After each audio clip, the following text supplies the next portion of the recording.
welcome to WASA Distance Education. My name is Greg Weaver, and this is ENG3C, Grade 11 College Prep English. I'd like to welcome everyone listening across the north today at Homeview Learning Center or on Bell Express View. To call and join our class, you can call 1-800-465-7144 or 737-4017 or 2983 in the Sioux Lookout, Lac Seul, or Dryden area.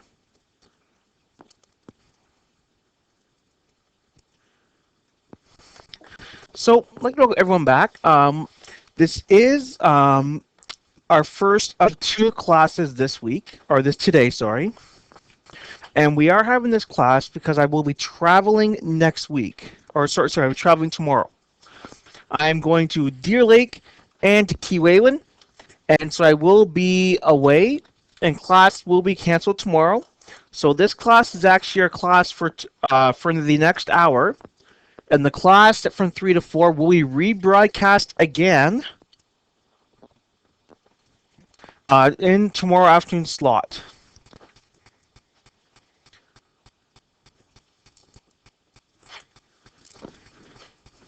So what you want to do is we're going to be working through the rest of Lesson 9, and we'll be reading Chapter 10 in the novel To Kill a Mockingbird.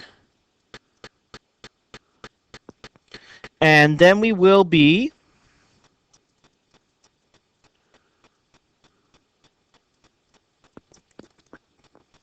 probably that's probably end for the first hour of class.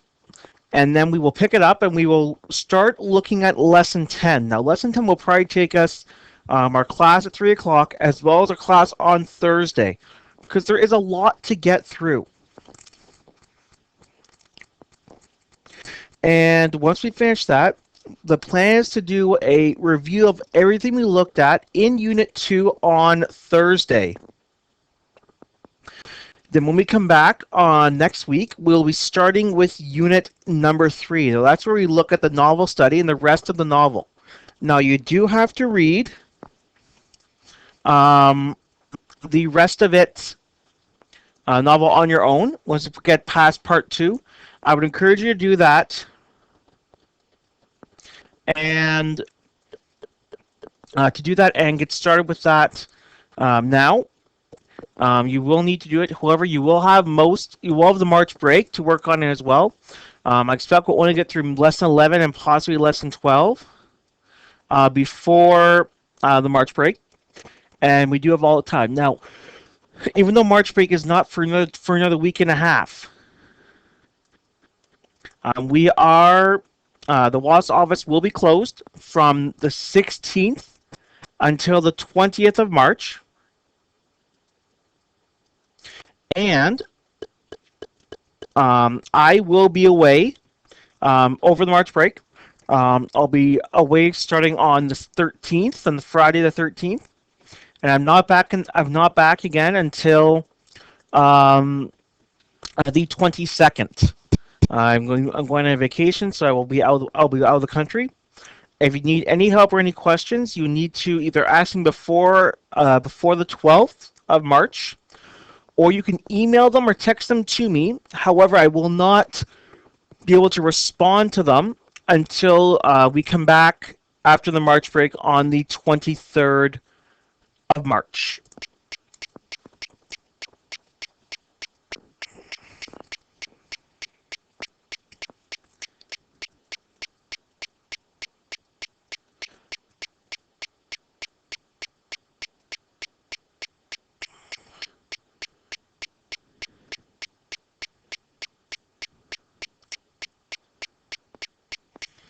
So we're gonna pick up where we left off yesterday.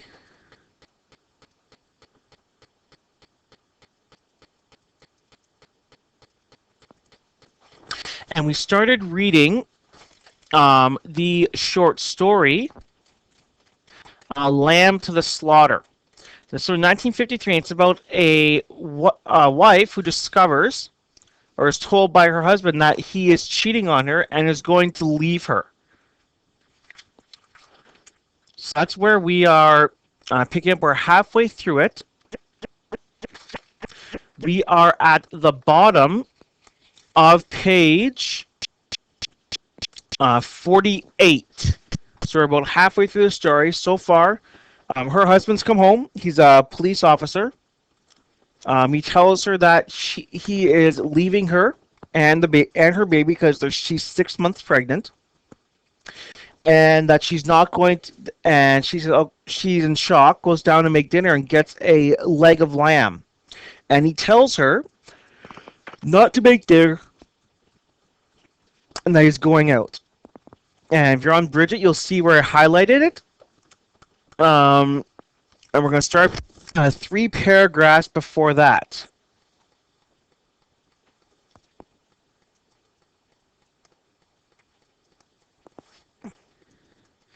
So we're starting off at that point. At that point, Mary Maloney simply walked up behind him, and without any pause, she swung the big frozen leg of lamb high in the air and brought it down as hard as she could on the back of his head. She might as well hit him with a steel club.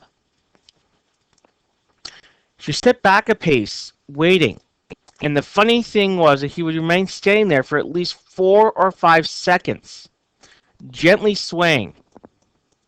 Then he crashed to the carpet. The violence of the crash, the noise, the small table overturning, helped bring her out of the shock. She came out slowly, feeling cold and surprised. And she stood for a while, blinking at the body, still holding the ridiculous piece of meat tight with both hands. All right, she told herself. So I killed him. It was extraordinary now. How sudden, how clear her mind became all of a sudden. She began thinking very fast. As the wife of a detective, she knew quite well what the penalty would be. That was fine. It made no difference to her. In fact, it would be a relief. On the other hand, what about the child? What were the laws about murders with unborn children? Did they kill them both, mother and child, or did they wait till the 10th month? What did they do? Mary Maloney didn't know. And she certainly wasn't going to prepare to take a chance. She carried the meat into the kitchen, placed it in a pan, turned the oven on high, and shoved it inside. Then, she washed her hands and ran upstairs to the bedroom. She sat down before the mirror, tied her hair, touched up her lips and face. She tried to smile. It came up particularly. She tried again. Hello, Sam, she said brightly aloud. The voice sounded too particular, too. Want some potato, please, Sam? Yes, I think a can of peas. That was better. Both the smile and the voice were coming out better now. She rehearsed it several more times. Ran downstairs, took her coat, went out the back door, down the garden, into the street. It wasn't 6 o'clock yet, and the lights were still on in the grocery shop. Hello, Sam, she said brightly, smiling at the man behind the counter. Why, good evening, Mrs. Maloney. How are you? I'd like some potatoes, please, Sam. Yes, and I'm thinking a can of peas. The man turned and reached behind them on the shelf for the peas. Patrick decided he is tired and doesn't want to eat out tonight, she told him. You usually go out Thursdays. You know, and always sunny call me without any vegetables in the house. How about the meat, Miss Maloney? Oh, no, I've got meat, thanks. I got a nice leg of lamb from the freezer. Oh, too much like cooking it frozen, Sam, but I think you're taking a chance on it. You think it'll be all right? Persis, the grocer said. You don't believe it makes any difference. You want these Idaho potatoes? Oh, yes, that'll be fine. 2 of those. Anything else? The grocer cocked his head to one side, looking at her pleasantly. How about afterwards? We're going to give him for dessert afterwards. What do you suggest, Sam?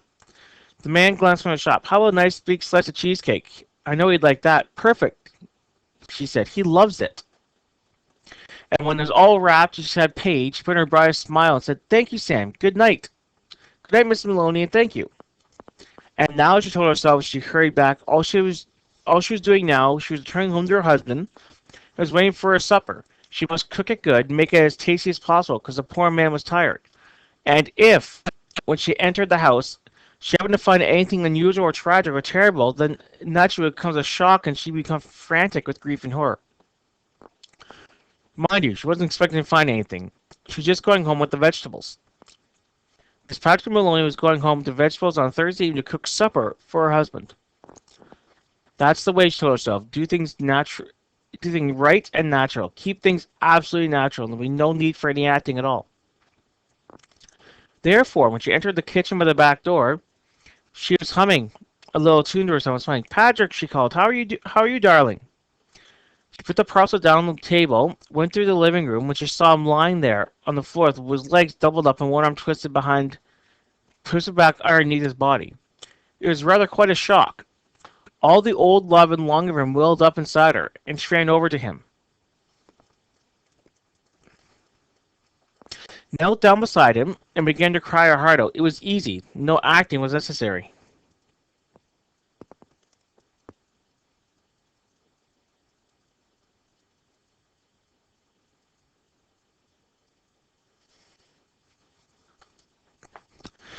A few minutes later, she got up and went to the phone. She knew the number of the police station, and when the man at the other end answered, she cried, "Quick, quick, come quick! Patrick's dead!" Who was speaking? Mrs. Maloney. Mrs. Patrick Maloney. You mean Patrick Maloney's dead? I think she sobbed. He's lying on the floor, and I think he's dead. We'll be right over, the man said. The car came very quickly, and when she opened the front door, two policemen walked in. She knew them both. She knew all the men at the precinct. She fell right into a chair. They went over to join the other one, who was called a man, leaning by the body. Is he dead? She cried. I'm afraid he is. What happened? Maybe she told her story about going out to the grocer and coming back to find him on the floor. When she was crying and talking, Noonan discovered a small patch of congealed blood on the dead man's head. He showed it to O'Malley, who got up at once and hurried to the phone. Soon, other men began to come to the house. First a doctor, then two detectives, one of whom she knew by name. Later, a police photographer arrived and took pictures. A man knew a great deal about fingerprints. There was a great deal of whispering and muttering beside the corpse, and the detectives kept asking her a lot of questions, but they always treated her kindly. She told her story again, this time right from the beginning, when Patrick came coming, and she was sewing and she was tired. She was tired. She wanted to go out for supper. She told how he put the meat in the oven. It's there now cooking. And she stopped out to the grocery for vegetables to come back and find him lying on the floor. Which grocer? One of the detectives asked. She told him. And he turned and whispered something to the other detective, who merely went outside into the street. In 15 minutes, she was back with a page of notes, and there was more whispering. There was sobbing. She could hear a few of the whispered phrases. Acted quite normal, very cheerful, wanted to give him a good supper, peas, cheesecake, impossible that she. After a while, the photographer and the doctor departed. The two other men came and took the corpse away on a stretcher, and the fingerprint man went away. The two detectives remained, and so did the two policemen.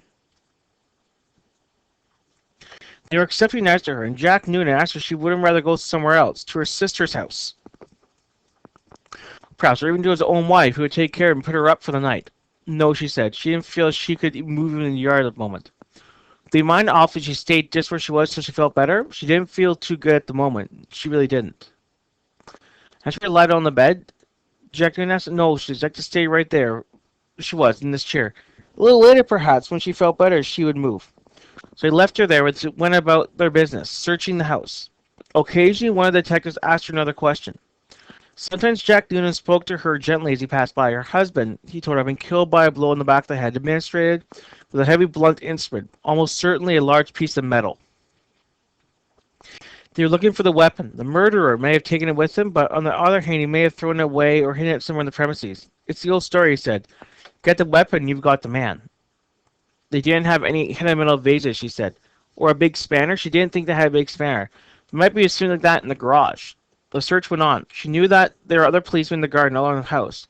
She could hear their footsteps on the gravel outside, and sometimes she saw the flash of a torch through the chink in the curtains.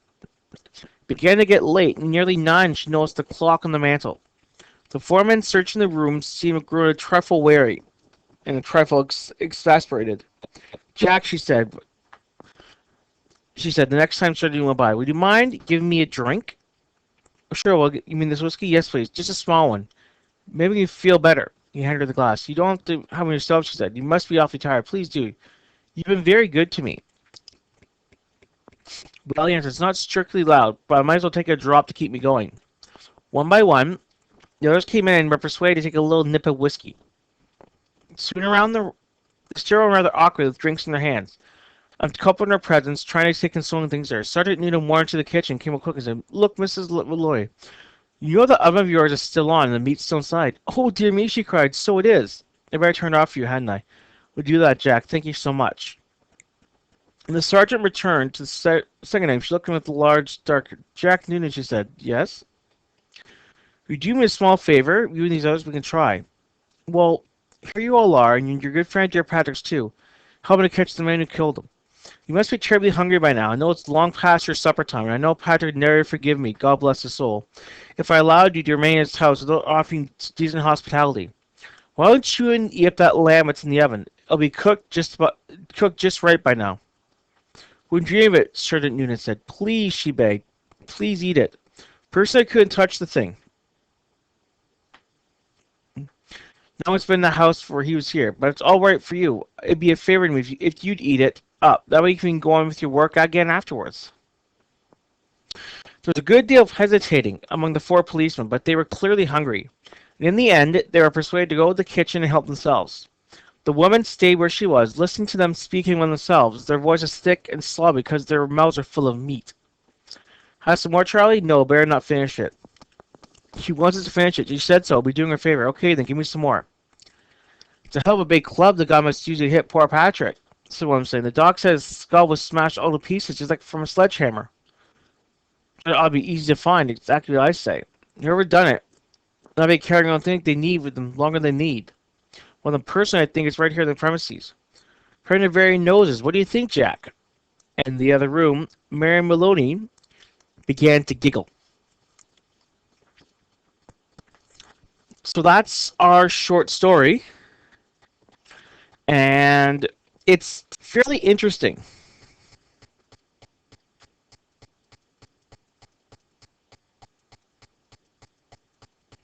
So what we're going to look at now, we're going to look at what's going on as a character analysis.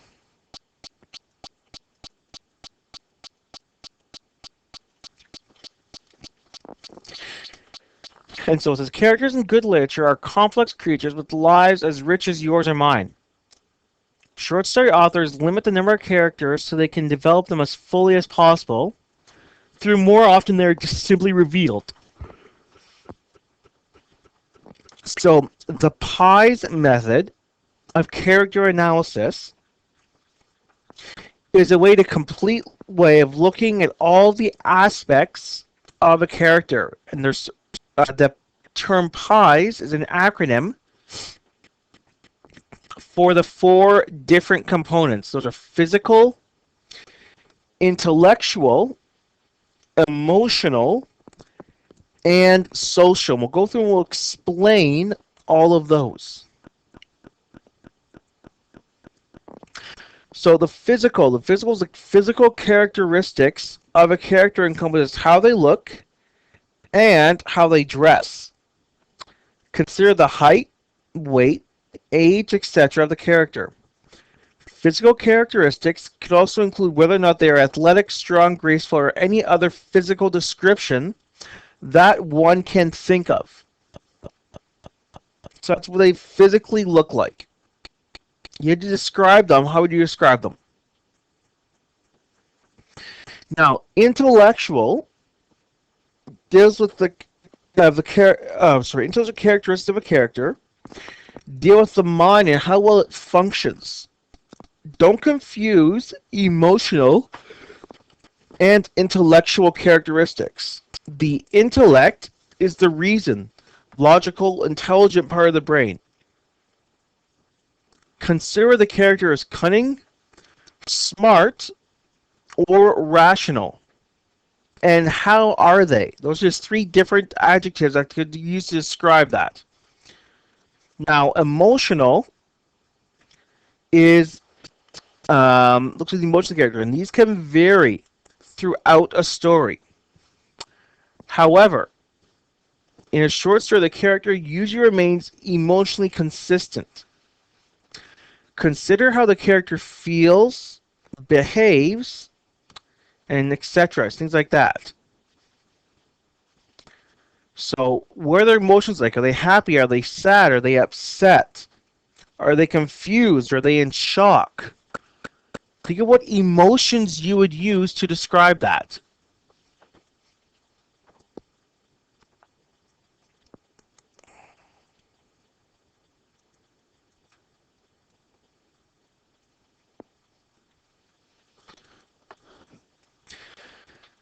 And our last one is social. So the social characteristics of a character can vary through. Oh, sorry. I was reading emotional again. Sorry. Social is how do they interact with the others.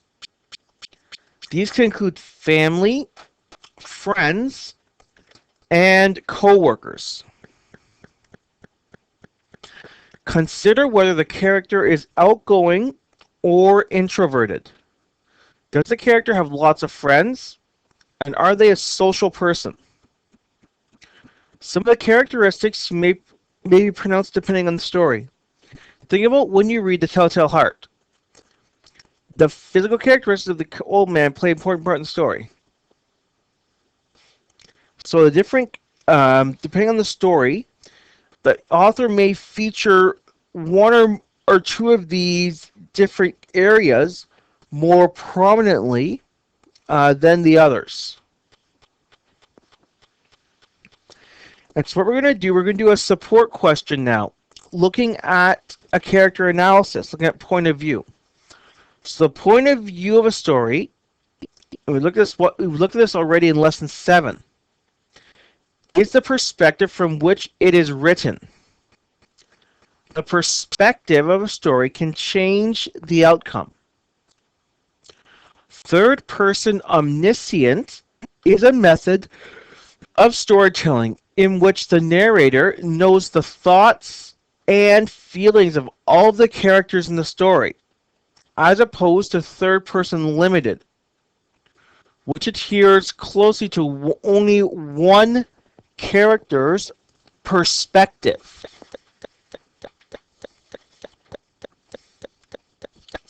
So what we just read, our short story there is written as from a third point of a limited, omniscient, or all-knowing third person.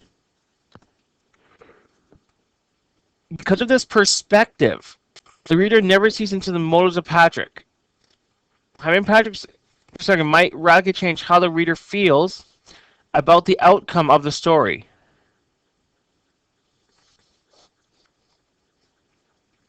Now, with these different ones, with first person, third person, omniscient, third person limited, some authors will jump back and forth. They'll be third person limited, so you only see that character's ideas. But in longer novels, not in short stories, but in novels, you may have a chapter written in one character's perspective, and you hear that only that character's thoughts. And then the next chapter will have a different character with a different point of view.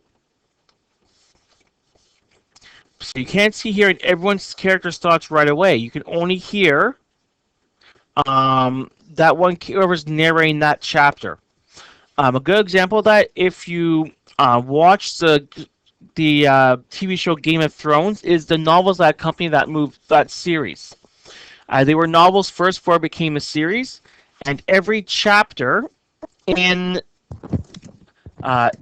those novels is narrated by a different character. So you hear just that character's thoughts and ideas, and you don't hear anyone else's.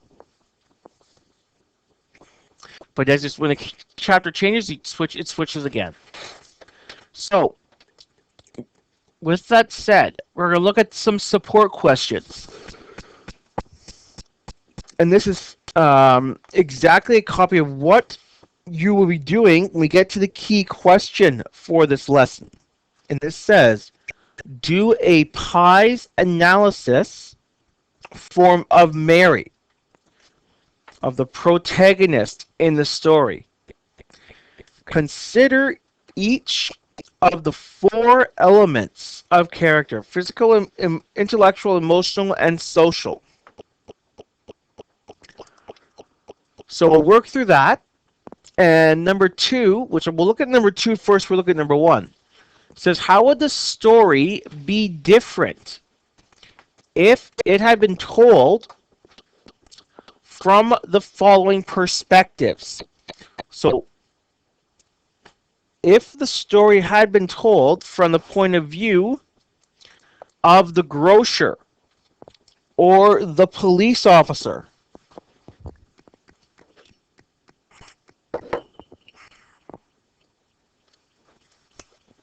or from Mary.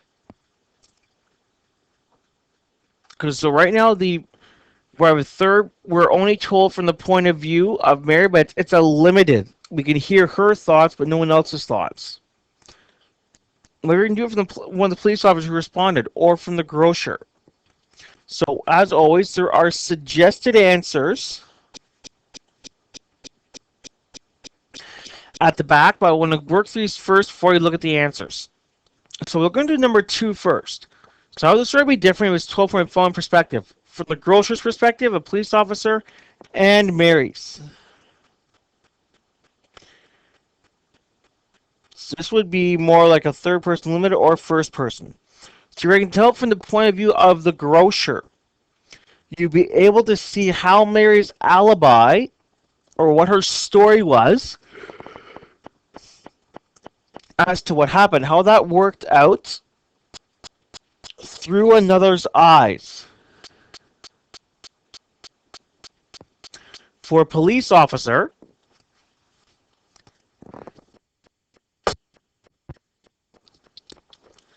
you'll be able to see the details of the investigation and how they get more answers and how they figure out what happened.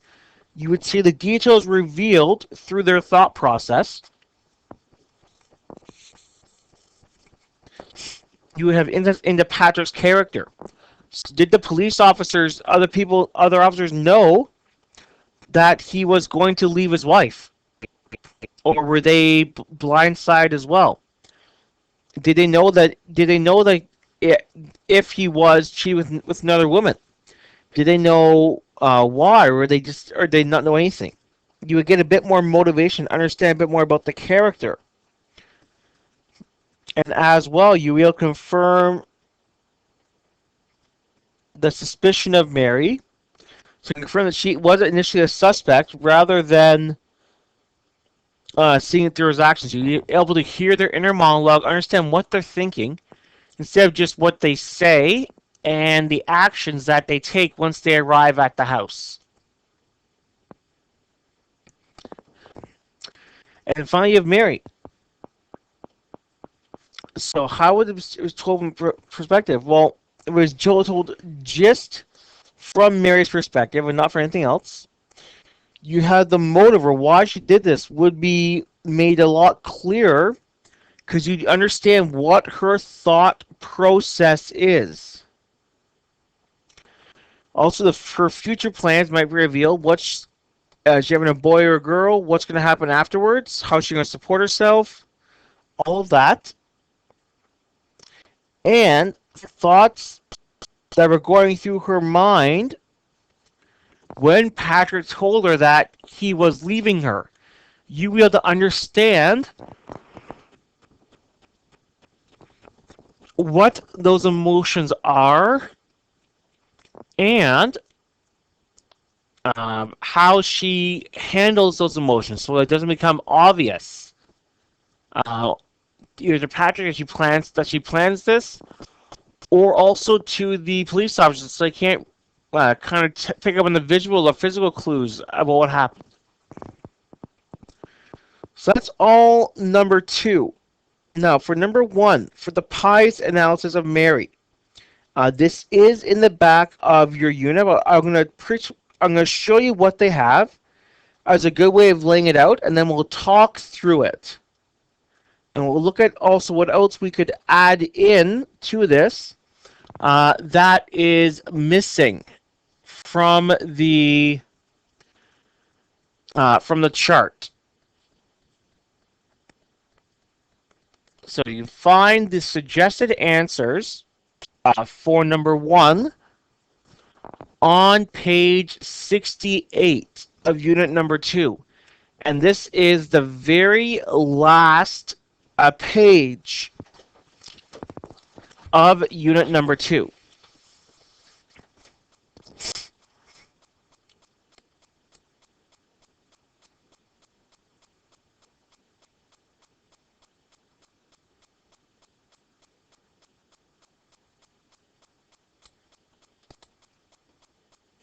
So we see here the pie chart looks like that.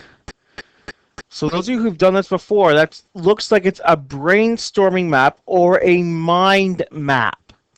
And that's how you want to get it set up. So you want to have the character's name in the middle. So in this case, we have Mary stuck there in the middle. And then we have the different characteristics that are there. So what are the physical characteristics? Well, we know that she's 6 months pregnant. She's translucent skin, a soft mouth, and huge dark eyes. We find out all of that detail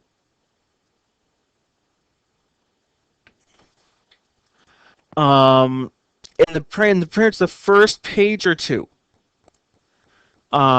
So that's where we find that detail.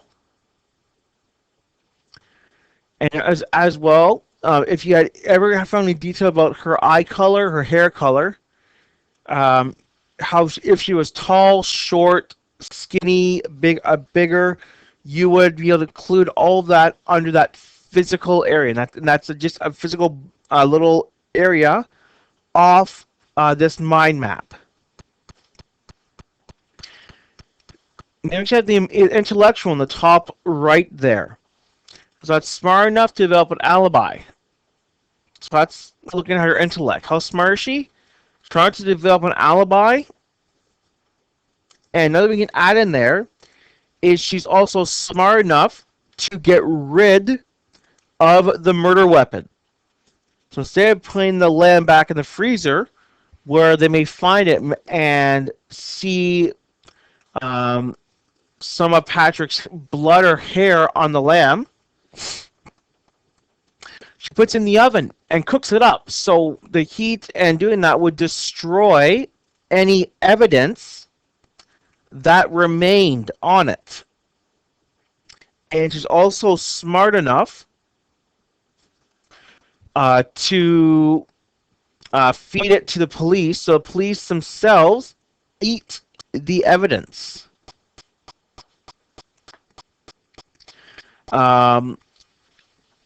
So that's just how you'd add a bit more to the intellectual there. Our third one is the emotional.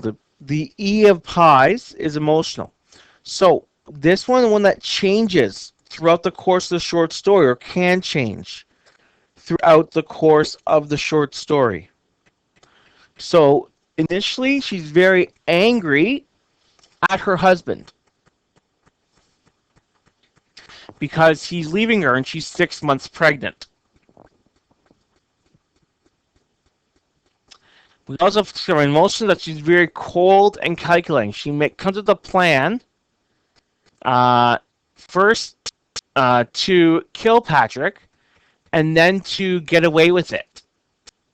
So, and it says she may not have planned to kill him right away, but when she has the lamb, she picks it up, and without pausing, she swings it into the back of his head. So, doesn't warn, doesn't even hesitate, just swings it. That's very, very cold and very calculating action to do. She does say she's loyal in that she was willing to, work with Pat to try and get through the problems. And in the end, she's happy. She's happy that she got away with it, and she's laughing. That's when she giggles at the end of the story. And our last is the S, or the social, of our pies chart.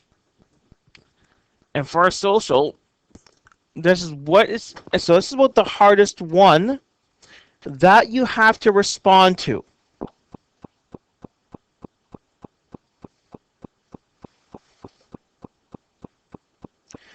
And reminder for our social, the social aspect deals with how they interact with others. So conclude family, friends, coworkers. So are they outgoing, or are they a very introvert or shy person? They have a lot of friends. Are they outgoing, or are they not? So with this, we know she's married. We know she's a housewife. We also know that she goes to the same places all the time. Hence why the grocer knew her by name.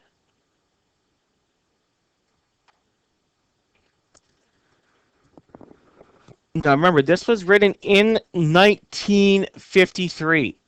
So this was right after World War II. And from the language that was used, we can assume that it was set either in Canada or it was set in England. And we can assume that because it uses the word torch with the, for instead of flashlight, it has the term precinct, which can include something in England as well. So that is our first part of that's our sample character analysis. We're going to jump back up to the rest of this unit, and we'll work through that, and that's where we'll end after that for today. We'll look at Chapter 10 and Lesson 10 in our next class. So,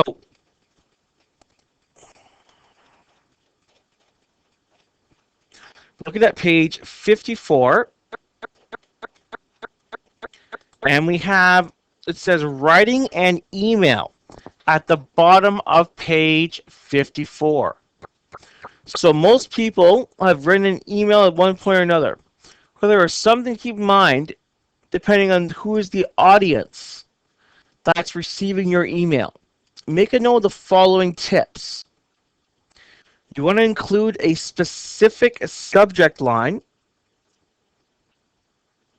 You want to keep the note short, the tone professional when dealing with colleagues or your boss. Don't use short words such as TTYL or LOL in professional or business emails. Don't send unnecessary emails in the workplace. So don't send out tons of emails just because you can. And always remember, once you send an email, you cannot take it back. So you want to ensure that your email says exactly what you want it to say, and a tone is written in the correct way as well.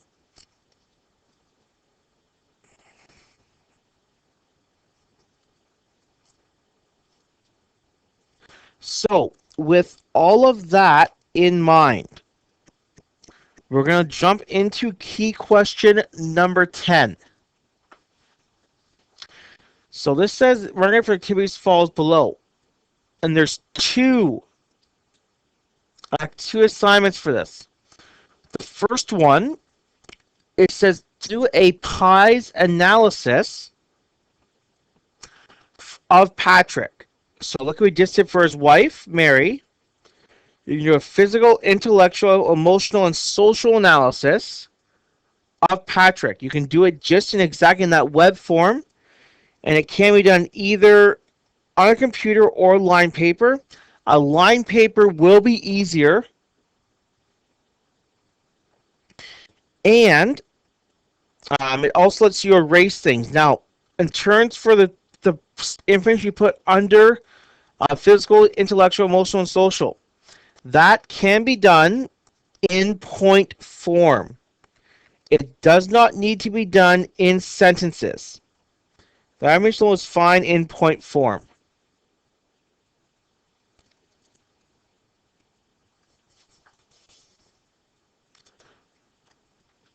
So your evidence does not need to be direct quotes, but it should be detailed enough to be self-explanatory. So I don't need you to give me quotes. You can take what you've read, summarize it, synthesize it, and paraphrase it and put it in your own words in your answer. You do not need to put quotes, and I don't want you to include quotes. When you take the information, put it in your own words, create your own analysis, and then write that down to answer this question. Now, number 2 says, put yourself in Patrick's shoes. Write an email from Patrick to his brother. Now, imagine that Patrick wrote the email just before he left work on that fateful day. Use the format outlined above. So it's going to be probably more of an informal email, but he's saying it to his brother. So he's going to tell his brother that he is going to be leaving Mary and the reasons why. So there's a chance of maybe creative writing, because we don't know why he's leaving her. We don't know whether he was cheating on her, or whether he got another job being transferred, or if he's just got bored. We don't know. That's up to you to decide.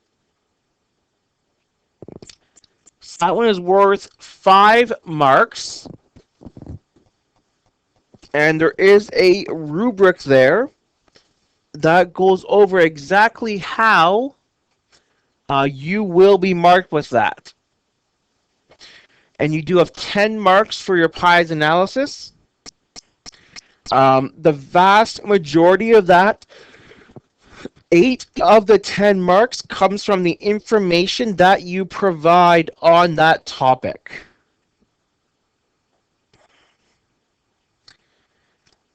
So, in this lesson, you have learned how to do a character analysis. You also demonstrated that changing the perspective from which a story is told can change that story. The next and final lesson, you will look at writing a research report. Before we do that, we are going to read chapter 10 in To Kill a Mockingbird. Now, we are just about out of time for this class. So we'll pick up our next class reading chapter 10. Then we'll get into lesson 10. And that'll be pretty much all the time that we have for our next class.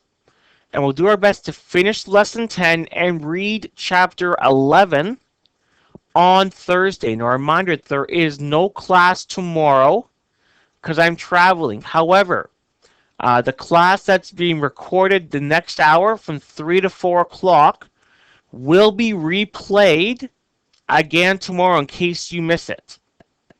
And I will have all these classes up on YouTube as well as on my Facebook page with the links.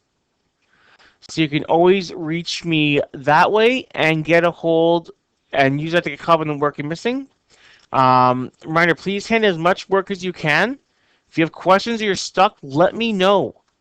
I'm here to help you out, here to help you get this credit. Other than that, I hope everyone has a good afternoon, and I will talk to everyone again in about 8 minutes or so when we start our next class. This class is also be on the archive and on YouTube. Until then, I'll talk to you later. Miigwech, and bye for now.